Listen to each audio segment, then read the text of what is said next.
Hi, my name is Margaret Arnold. I'm a senior social development specialist at the World Bank, working on the social dimensions of climate change.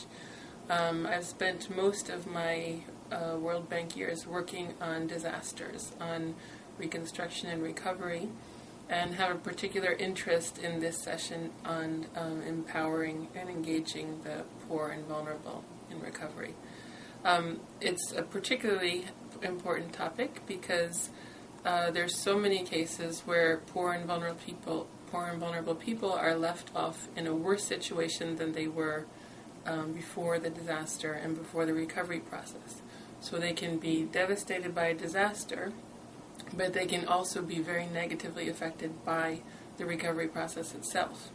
And oftentimes that's due to things being done too quickly with very little understanding of local capacities, local context, and why the poor and vulnerable were vulnerable to these disasters in the first place.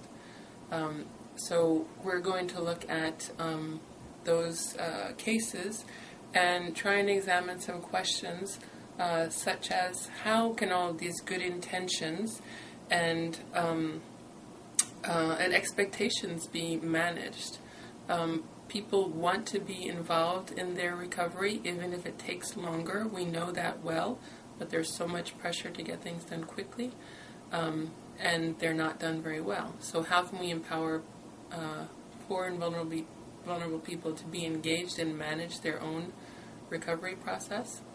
And another important question would be, how can we turn these reconstruction and recovery processes into opportunities for positive social change, opportunities for to engage marginalized people, other vulnerable groups in, again, leading driving their own development, in developing safer communities, in fostering accountability, improved governance, upgrading their living standards.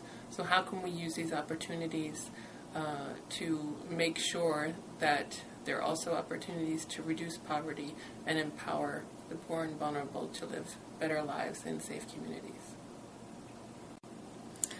So I invite everyone to engage in this conversation, online or in person if possible, but comment on the papers, comment on people's posts, and give us ideas because they're very much needed.